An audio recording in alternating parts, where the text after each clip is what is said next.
Jesus says, I give you love, to give you joy, and that your joy may be complete. Love, that great gift that we receive, is what actually brings us peace, draws us closer to each other, but also closer to Him, who loves us so much. But love is one of those words that we can just throw around all the time. We love to love our electronics. I love my iPhone.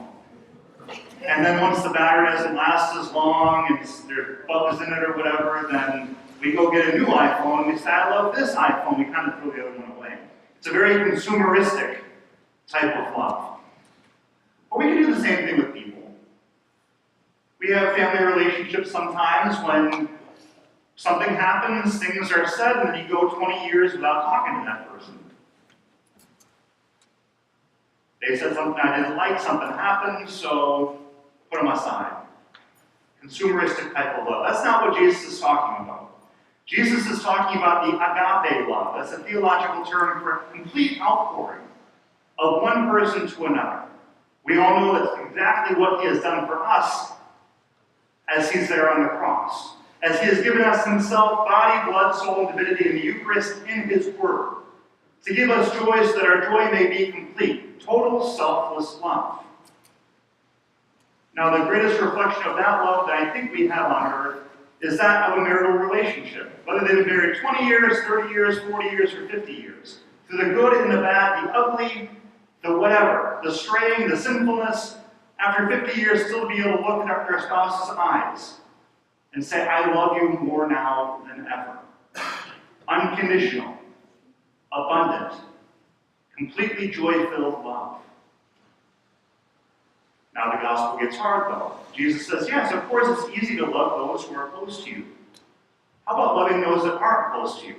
How about loving your enemy? I think in the news a couple of years ago, remember when the shooter went into the Amish school, and all the parents said that we forgive the shooter.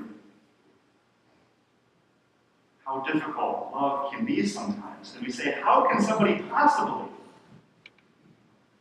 I have a quote from Pope Francis I'll read in a little bit that says that love is not possible for us doing it on our own. We can only love because love itself is the greatest gift that we've received.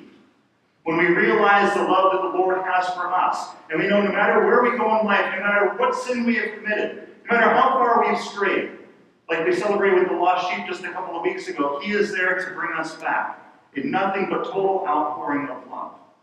And only when we realize that love in the depths of our hearts are we able to, in turn, give that same love, recognizing the greatest gift we have received, and also offering that gift to one another.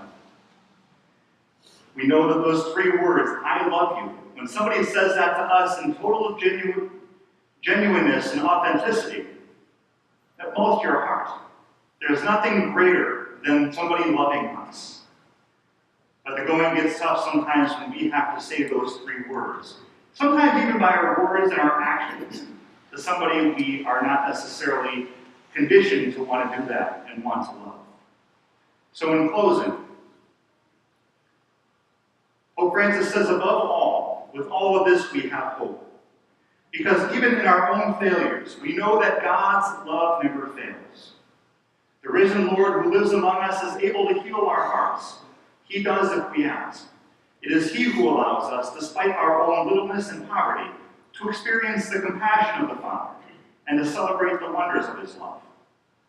Indeed, it is God Himself who, taking residence in our own hearts and lives, continues to be close and to serve all those we meet every day on our journey. When we invite God into our hearts, allowing ourselves to be loved by Him, only then can we sincerely act out of the greatest commandment, to be instruments of God's love. And then, yes, we will return to appreciate the little things, simple and ordinary, and will be able to love others as God loves them, wanting only their good, and that they be saints and friends of God. May our works of love, may our works of charity, may our outpouring of our lives for one another take people deeper into the great mystery of God's love, and the greatest gift that we can ever receive, the gift of love.